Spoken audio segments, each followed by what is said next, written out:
Okay. Hi, we're sitting here in beautiful Washington, D.C., and we are looking at the Washington Monument, and we just came from visiting the Consumer Protection Financial Bureau, which is a bureau that has been created just within the last year to help people who have been victimized by identity theft, to help people who have financial problems, and we are really thrilled that we're sitting here right now with my dear client and friend, Barbara Bain. And we're going to tell you an egregious story that happened to her. And I thought it was apropos because we are sitting here right by the United States Army monuments and the Washington Monument. So let's start a little bit with this story. And why don't you tell us what happened to you with identity theft? How did the whole thing start? Well, thank you, Maury. My fiance and I, Tony Juno, we went to Bank of America and opened a joint account in Miami Beach in October of 2009. The fraud started actually after finding out right after that. He passed away in March 2 years ago this month. He's buried in Arlington, and I went and I closed the joint account 3 weeks after he passed. Didn't find out about the fraud until July, the 4th of July week. Very upset. I then found out by calling on the telephone to Bank of America there were claims, fraud, and so forth. They told me about the joint account, which was active, which I had closed 3 weeks after he passed in April. And I think it's important that we understand that a personal banker opened the account with them, and I went to the personal banker, yes. And when I found out, Maria, I went back to the bank and I met with that personal banker, and I asked him what was going on. I had closed the account, and I asked that they close any other accounts that Tony had. At that point, he told me that when I asked about the police, to get the police involved, he said, "Do not go to the police. We will go to the police, and we will get back with you. Stand by." And he told her also to close all of her accounts. Yes, he did. And go to another bank, and that she should absolutely not call the police or the Secret Service, but that he would get back to her. That's correct. So 1 week later, 5 days of marching back and forth, I went back to the bank, not having an answer from the bank, and the personal banker was no longer there. And what did the manager tell you about why he was no longer there? He would not tell me and give me any reason. He said that was private, personal. He would not give me any information on that, and he would not refuse to help me. And I asked him, "What do I do?" He refused to help me. I brought in my account statements, everything. He said, "You can call the fraud claims people on the telephone, to toll free. That's all you can do." And so, meanwhile, there were thousands of dollars that were stolen out of your checking and savings accounts. Is that correct? That is correct. And so then what did you do? You went home and you called, and then you dealt with several different departments of fraud with the Bank of America. Is that correct? Yes, I did. I kept getting referred and moved over to one call to the next call, and then to call a different. Each Bank of America has a lot of different fraud units. It appears to me that not any fraud unit knows what the other one does. There's no central or one person to speak with when you're a victim of identity theft. Right. And it's my understanding that you asked for a thorough investigation. You ended up talking to the Vice President of Fraud and Corporate Security and Fraud, and you asked him to do an investigation. Is that correct? That is accurate. And did he do one? No, he did not. Still, 2 years later, he has still not done an investigation. Yes, it's been 20 months now. Yes, and you told him that you thought that Dayron Garcia was part of a fraud ring? That's correct, the bank employee, and he told me that he did not believe that that was to be true, and I said, "Do not rule this out, because I would not put somebody's name on the Federal Trade Theft Affidavit, Uniform Affidavit, without having probable cause." So what happened was that personal banker, number one, opened the account, and he could see that your fiance was sick. That's right. And that you were vulnerable, and then when, after your fiance died, you told him to close all the accounts. Did he do that? No, he didn't, Marty. In fact, I found out that he gave the inaccurate balance on the joint account by $5 too much. Thus, the account did not properly close. With that said, when I came in July, after 4th of July, I received a few internal documents that were in the array of checking, savings, and so forth accounts, and it did in fact say on their internal document the account close was completed on April 5th when I closed the joint account. And the reason that this is so important is by this account being open, it could continue to be used for fraud. So meanwhile, we know that not only did he not close the account, he wouldn't let you go to the bank. He told you he wouldn't let you go to the police. He would not close the accounts. The manager would not tell you why he wasn't with the bank.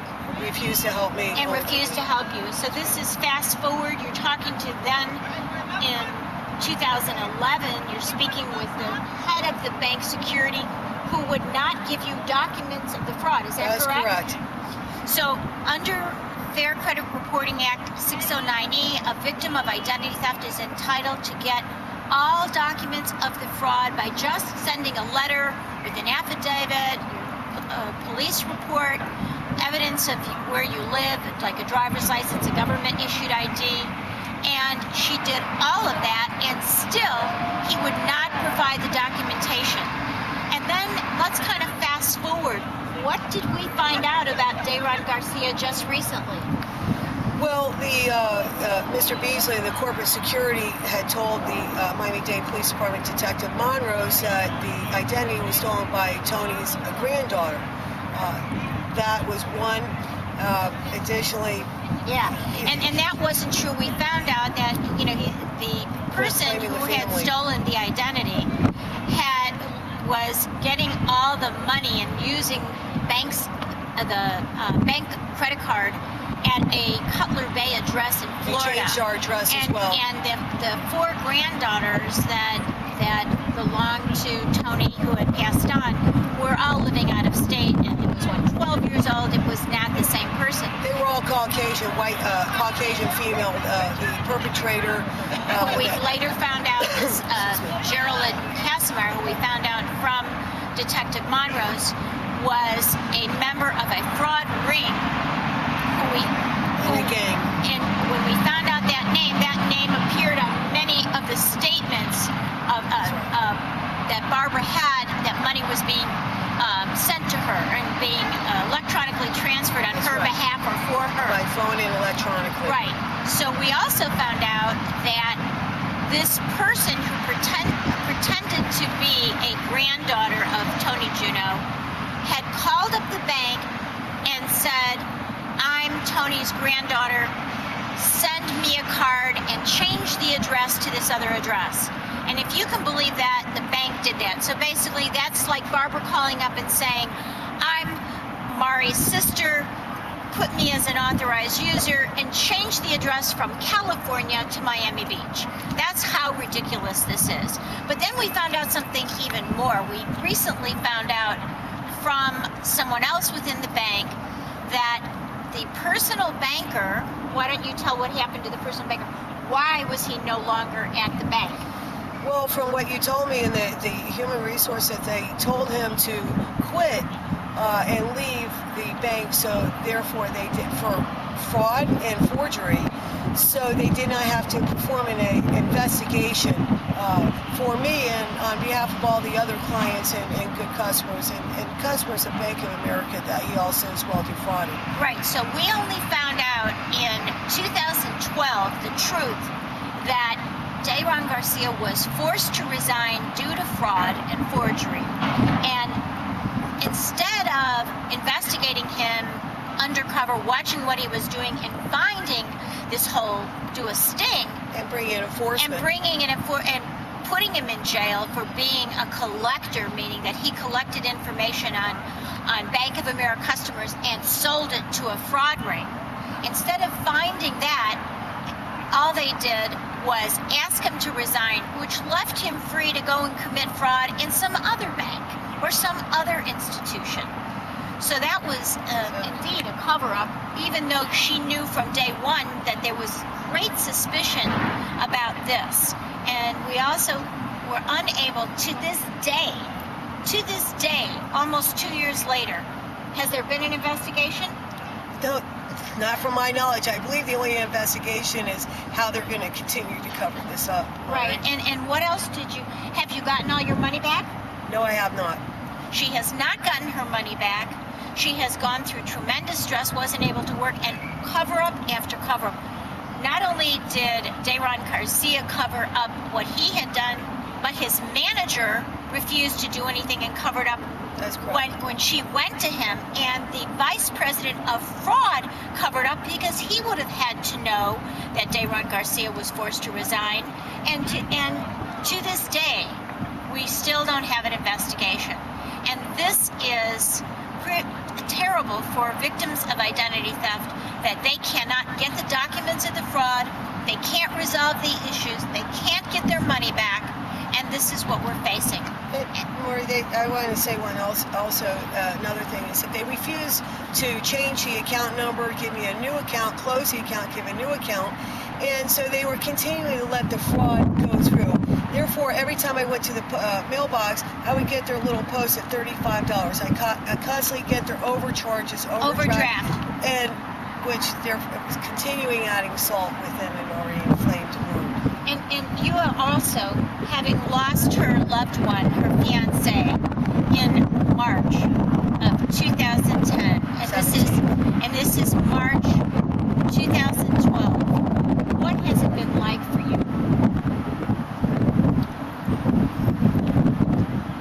It's been extremely painful. Tony served 22 years. He was a well-decorated hero, meant everything to me. He's a prisoner of war.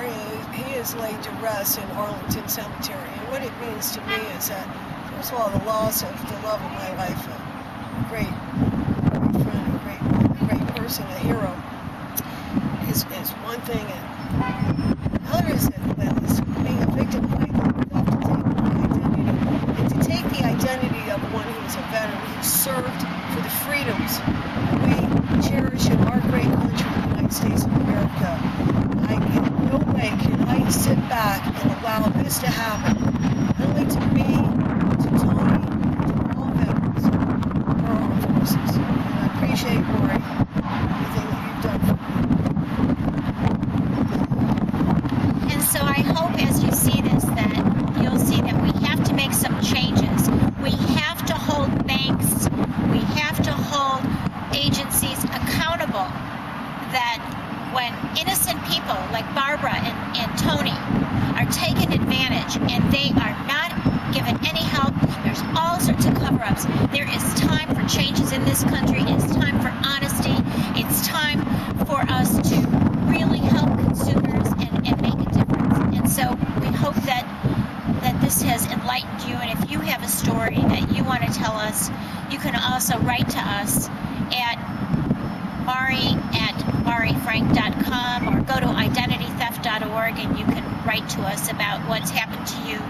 And we thank you for watching this.